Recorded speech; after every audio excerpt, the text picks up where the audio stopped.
Back here on SportsLine, switching gears to college football now. It has been a tumultuous few weeks on Rocky Top. Tennessee starting the year 5-0, able to come back from early deficits.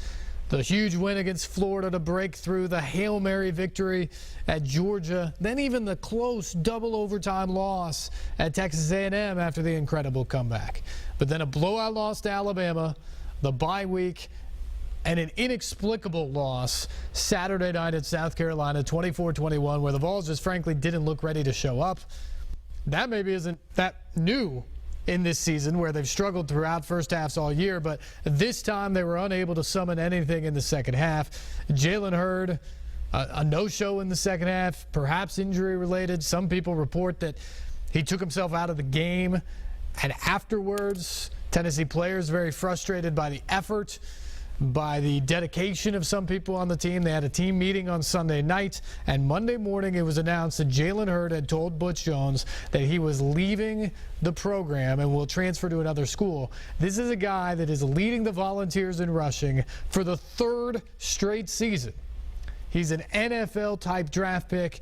He should have been one of the team leaders on this team coming into the year, and now he's leaving. Lots of questions to be asked of Butch Jones, lots of questions about the future of where this Tennessee football team is headed for the rest of the year now. Sitting at 5-3, still 4 more games to play that'll determine this year. I mean, there's an opportunity that they can still win 10 games, opportunity they could still get to the SEC championship game as a division winner if they can win out and get a little help along the way. But so much promise early on, now so many questions. Here's Butch Jones trying to answer just a few of them, perhaps dodge a couple of them as well, as he looks at his Tennessee team after all of the turmoil of the last few days. Really missed an opportunity, obviously. There isn't anybody more disappointed than myself and our football team.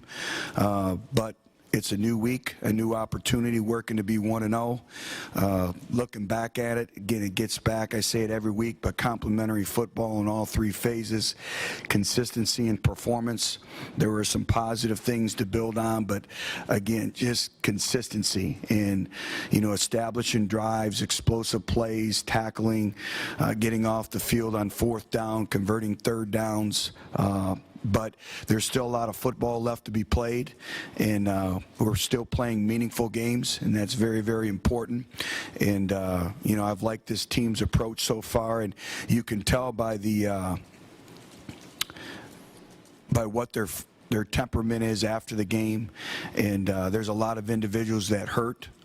And very rightfully so. And again, that's a direct correlation to your investment. But I believe in our kids and believe in our program and our system. And I continue to say it, and I'll always say it is, we live in a week-to-week season, and there's natural adversities that a long football season brings about. And it's just like a family, and you have to continue to manage those adversities. Half of your industry loses each week.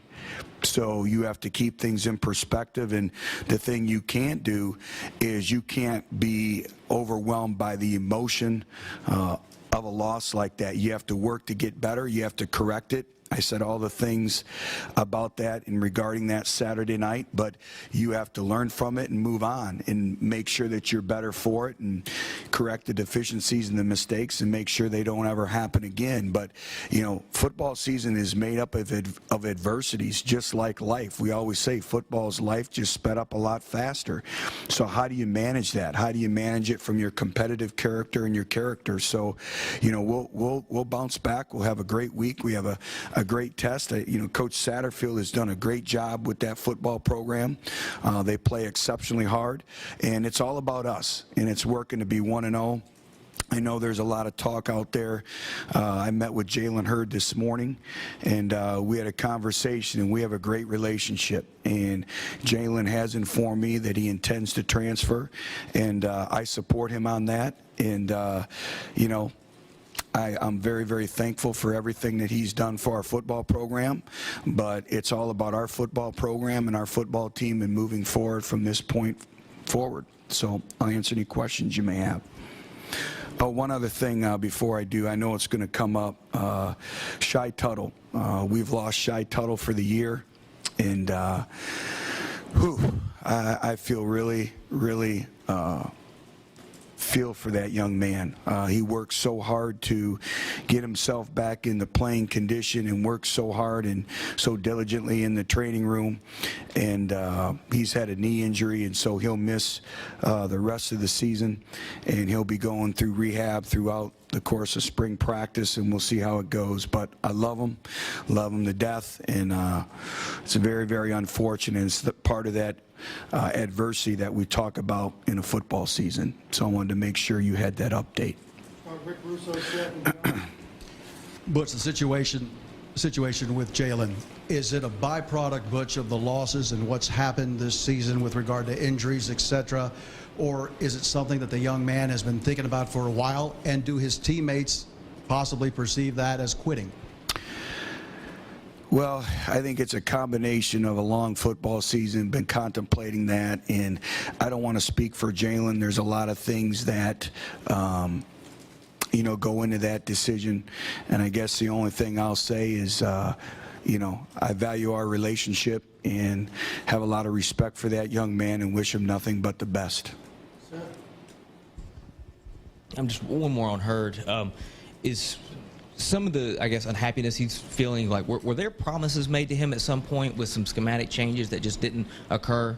No. Okay. The next thing is, do you feel with the number of penalties that have occurred with this team this year, the turnovers, is there a lack of discipline on this football team and maybe a lack of leadership? And what is the temperature like in the locker room? I mean, are they close together right now? Is there some divide? What's going on there? Yeah, and I think those are all good questions. And I think when, you lose a few games, everyone wants to point fingers and think the sky is falling and, something's on fire and all that. I do think our football team is close, but I think there's a separation. There has to be a separation between friendship and leadership. There's a big difference there in holding each other accountable. And, we meet periodically on Sundays, and we met Sunday. And I thought we probably had one of the most productive team meetings we've had in a very long time. And a lot of it was player-oriented, and our players left that meeting feeling very good. And I think it's healthy. It's like a family coming together and sitting down over a dinner. I think that, in terms of, we always talk about leadership and leadership development, and a lot of times you have to hold your peers accountable, and it starts with us as coaches as well. But if you talk to any coach, you want to be a player-coach team. And a lot of times, if we're peers and I'm talking to you, that's going to go a long way than a player and a coach talking about it. So I feel very good about that. In terms of the discipline, we pride ourselves in being a disciplined football team and a football program. I do think we're disciplined, but it is frustrating because that's part of our identity, and I've broken down every single penalty and why do they occur. And are they combative penalties? Are they effort penalties? Are they lack of discipline penalties? And it's something we have to get corrected, and it's something that we haven't done in the past. If this was a 4-year trend, then I would say yes, but it's not. I know it's important to our players, it's important to our coaches, and it's very unfortunate, but we do have to get those things corrected. They'll not be tolerated. That's something we take great pride in.